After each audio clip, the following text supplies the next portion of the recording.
Okay. Go. Won't you say hi? Pennywise, from the 1986 book to the 1990 miniseries scene of Pennywise devouring little Georgie to the 2017 film's horrific clown, is one of pop culture's biggest villains. It recounts Derry, Maine's terror, where children unexpectedly vanish. When the Losers Club discovers that Pennywise, a monstrous clown, is responsible for all the disappearances, they must face their worst fears. The Losers Club fights an old, frightening entity throughout the film. Pick 1. Boy Billy. Along with the tense and haunting content, there are many interesting facts and behind-the-scenes mysteries, such as Tim Curry spending 3 hours in makeup every day and terrifying the children each time he appeared to the spider, costing $200,000, and being criticized by Stephen King as terrible. Nearly 20 million households watched the 1990 telecast. What secrets make Pennywise so appealing? Today's video covers 21,990 miniseries facts. Designs in Pennywise were more varied. It can take dozens or hundreds of forms in Stephen King's work. The 1990 miniseries limited Pennywise to 5 major shapes: Clown Kish, old woman with rotting teeth, Ben's father, werewolf, and gigantic spider. The clown image was chosen as a unifying emblem to make the character easy to recognize while preserving its horror. Pennywise was designed experimentally. For Tim Curry's lovely and menacing look, makeup artist Bart Mixon produced multiple clay head models and tried many combinations. Sometimes they pondered making Pennywise a decomposing corpse with white eyes and an enormous head. However, the team took a subtler strategy. The original clown was nice and familiar, so his brutality stood out. Many fun events occurred behind the scenes. Curry sitting on the porch, smoking, or playing with the kids, enjoying Mad magazine while the group experimented with designs. Which Pennywise picture from the film stood out? Comment your ideas below. 19. Even though the makeup took 3 hours, Tim Curry was afraid of it and declined the part. Tim Curry was uncomfortable playing Pennywise at first. Curry worried that playing the evil clown in it would be like playing Ridley Scott's Legend, when he went over 6 hours of severe prosthetic makeup. Director Tommy Lee Wallace and the team convinced him to cut the process to 3 hours a day. Curry accepted, resulting in one of television's most iconic clown roles. Pennywise's makeup was subtle and creative. Curry used Pax paint and yellow contact lenses to produce ferocious eyes in difficult moments, although he disliked heavy prosthetics. Pennywise was inspired by Lon Chaney in The Phantom of the Opera to look like a live-action cartoon. Brilliant colors and unique facial expressions make the character frightening and alive. Curry was generally the first on set due to his difficult makeup, and the crew love him. Your thoughts on Curry's makeup? Impressive enough? Comment your ideas below. 18. The film was supposed to be 10 episodes. When George A. Romero was asked to direct, the plan was to examine Stephen King's huge novel in 10 episodes. It has almost 1,100 pages and several subplots and character depth, so Romero and the screenwriters broke down each character and story arc to assure accuracy. ABC initially promised a thorough and compelling adaptation that balanced the Losers Club as youngsters and adults. ABC cut the plan from 10 episodes to 8, then 6, due to production expenses and the dark material. Romero left the project because he thought excessive trims would weaken the work. After Romero left, Tommy Lee Wallace took over and planned 2 96-minute broadcast sections to balance television needs and the intricate tale. 17. Unseen Pennywise. Pennywise was played by Tim Curry and Bill Skarsgård, but few know that he also starred in a 52-episode Indian TV series from 1998. In this version, dwarf actor M played Pennywise. M. Farooqui. The setting moved from Derry, Maine to Panchugni, India. The original Stephen King novel was never read by screenwriters and directors Ankush Mola and Glenn Barreto. Only the book's synopsis encouraged them to write their own novel.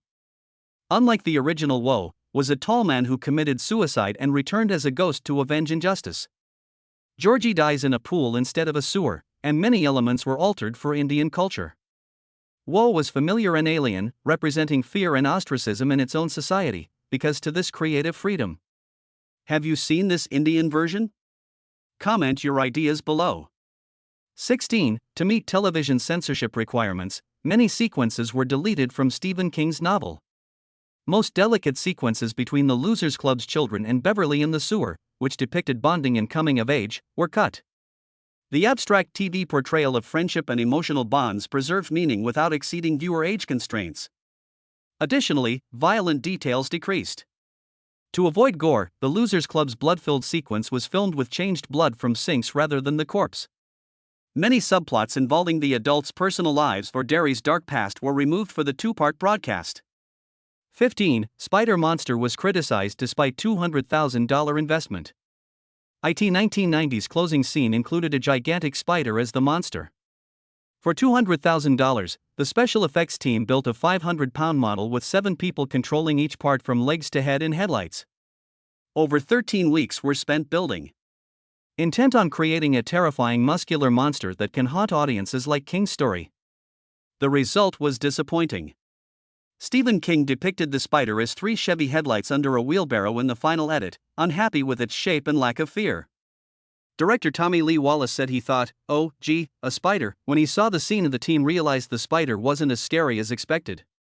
The spider sequence was cut for broadcast due to technical issues and scariness. 14. The adaptation of Stephen King's Pennywise was initially given to George A. Romero, the director of Night of the Living Dead, who had worked with King on Creepshow 1982. Alice Cooper was considered. To retain the book's scope and complexity, Romero envisioned an approximately 8-hour format. ABC only allowed a 4-hour version. Romero withdrew because the format was too short to tell the story. Tommy Lee Wallace, who had directed Halloween and The Witch, was approached to direct the movie. Wallace and his team considered many famous actors for Pennywise. Both Malcolm and Roddy McDowall were considered. Alice Cooper was also shortlisted. The filmmaker wanted a disturbing and compelling actor to play Pennywise, a frightful clown rather than a nice or intellectual actor. Tim Curry was chosen because of his Rocky Horror Picture Show performance, which blended charm and fear to match Pennywise's complexity. 13. According to the DVD commentary, Curry's clown look spooked performers and staff, who avoided him in the makeup chair. Curry kept a distance, only smiling twistedly or glaring at them with harsh fangs, according to many child performers, including Emily Perkins. This ensured that the panic-stricken shouts and scared emotions on television were real when filming began. 12. Turtles are the adversary-in-chief. The ancient turtle, Maturin, represents good and cosmic order outside regular time and space. The turtle symbolizes evil and disorder, like Pennywise. As Bill Denbrough travels through the Macroverse, he meets the turtle and learns how to handle Pennywise. He also discovers that Pennywise's power stems from human fear. The turtle does not appear directly in movie adaptations, including the 1990 miniseries. Only faint hints or minor symbols are kept in films like IT. In Chapter 2, 2019, a route called Marturin suggests the turtle, but no scenario reveals it. Emitting the turtle symbolizes King's intricate cosmos and the film's time limits. 11. Even though they never appeared together, kid actors met adult actors who played their characters.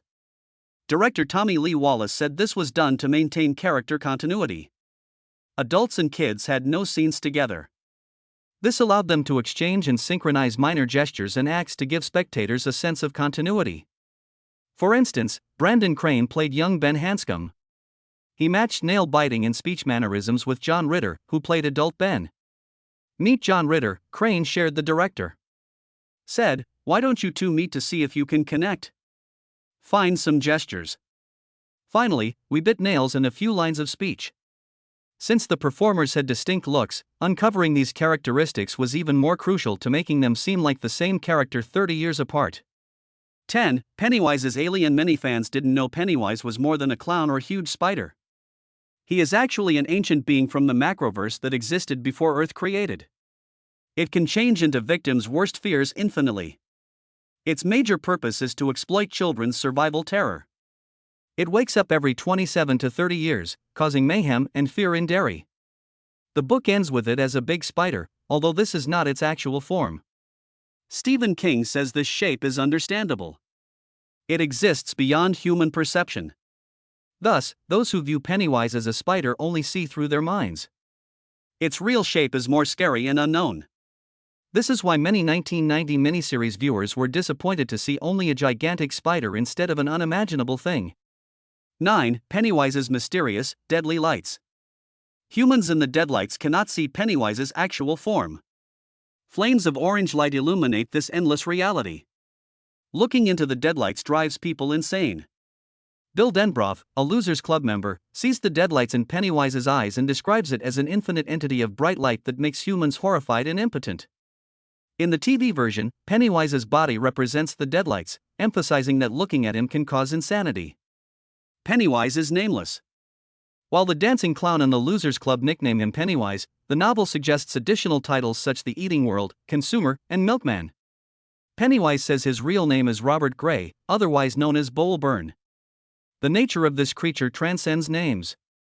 8. The design team commissioned Bart Mixon to create Pennywise's tilted snout, bald crown, and high cheekbones, inspired by Lon Chaney's 1925 Phantom of the Opera. A familiar but weird look was intended to make the character seem friendly but hide horror. Heavy prosthetics were limited by Mixon's Pax paint and light makeup, giving Curry flexibility. Pennywise's bright eyes, pointed teeth, and protruding forehead underline his oddity, but his clown appearance appeals to children. Mixon wanted the character to be charming but lethal, like a cartoon. Curry's Pennywise became a horror icon with a cold smile and yellow eyes, haunting smooth white face. 7. The hugely successful IT miniseries broadcast on ABC on November 18 and 20, 1990. Part 1 drew 17.5 million homes despite President George H.W. Bush's abroad travel interrupting the opening night. In November 1990, Part 2 was the most recorded VCR show at 19.2 million households. The two-night telecast was ABC's most successful of 1990, with approximately 30 million viewers.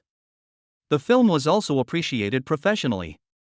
The editing crew earned the Eddie Award for Best Edited Television, Work on a Miniseries, and Richard Bellis won an Emmy for Music Composition. The film was nominated for a People's Choice Award for Favorite TV Miniseries and an Emmy for Outstanding Editing for a Single-Camera Miniseries or Special, but it did not win. The child actors were recognized. Brandon Crane, who played young Ben Hanscom, lost to Stephen Dorff for a Youth in Film Award. These nominations and awards reveal that the miniseries was popular and praised by professionals, especially for music editing and child performances. Beyond ratings and accolades, critics and major journals noticed it. The New York Observer called the miniseries Stephen King's scariest. The series' intense feeling of dread and horror made it a 1990s television horror icon, according to audiences and critics. Think about this? Voice your opinion. 6. The whole IT miniseries was filmed over 3 summer months in 1990 in Greater Vancouver, British Columbia, Canada, rather than Derry, Maine, where the book takes place. Derry was recreated with lush woodland lakes and tiny town architecture at Stanley Park, Beaver Lake and Bunsen Lake. The IT production team picked Canada for its ideal landscapes, lower production expenses, and British Columbia's film incentives to assist manage the budget. Canada used local performers for most supporting and background roles to save money and logistics. Few foreign performers like Olivia Hussey and Michael Cole were cast. 5. Pennywise can shapeshift into anything the victim fears to entice and control them. They may be strange creatures, deceased loved ones, or deep-seated phobias that make victims believe everything is real. He uses shapeshifting and tremendous illusions to create terrifying images like irregular blood flow, falling eyeballs, and monsters from invisible regions. Beyond shapeshifting and illusions, Pennywise has other powers. He can read fears, memories, and minds, brainwash weak-willed people, converse telepathically, and control victims. He is an unpredictable predator, leaving victims vulnerable. Alternatively, he can disappear or appear instantly. He appears only to those who know him, creating the impression that he is always there and unstoppable. Pennywise's surroundings manipulation makes him scarier. He can harm plants, ruin things, and cause storms with a touch. Weird lights are phenomena to frighten victims. Physical damage can only force him to withdraw or resurrect due to his extraordinary strength and practically infinite regeneration. His actual nature, the deadlights, is a type of light the human brain cannot handle, bringing lunacy or death if looked upon directly. Pennywise is multidimensional, intelligent, and merciless, making him one of the greatest horror villains in fiction and film. For, although defeated in it, Stephen King continues to use Pennywise in later novels. Tommy Jacklin sees a clown with silver-colored eyes in a sewer in Derry, Maine, in the Tommy Knockers. Many readers think this is Pennywise, despite he doesn't appear. Additionally, in Dreamcatcher, 2001, in Derry, a character finds graffiti on a water tower reading Pennywise alive. Even without a direct appearance, this means Pennywise or a similar entity is still around. Such signs suggest that Stephen King's Pennywise haunts and terrifies even after his defeat. Triple beep, Richie.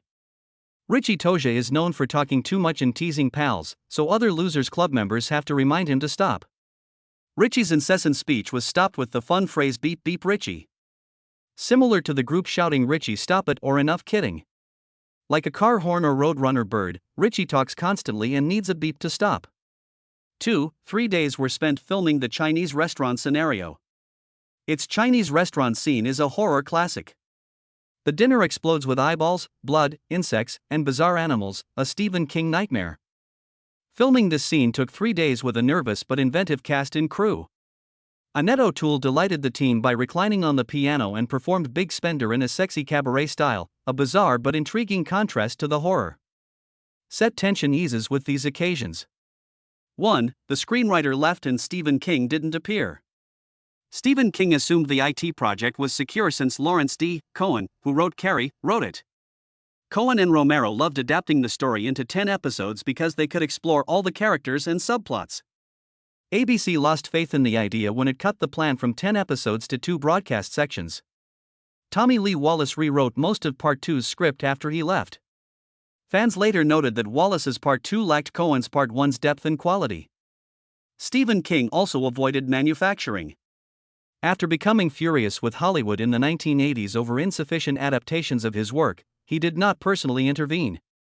He supported the miniseries and admired the production team's ambition, but he had little control over execution and didn't anticipate a television adaptation to adequately capture such a vast work.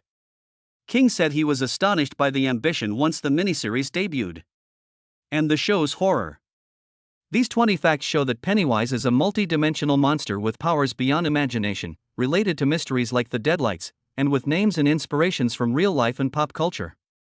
Pennywise is scarier and more sophisticated than ever thanks to Tim Curry's horrifying makeup cutscenes, behind-the-scenes knowledge, and Stephen King novel appearances. Do you favor the 1990 series or the fascinating behind-the-scenes facts? Discuss this legendary but horrifying character in the comments. Subscribe to the channel for more classic character in film and literary trivia.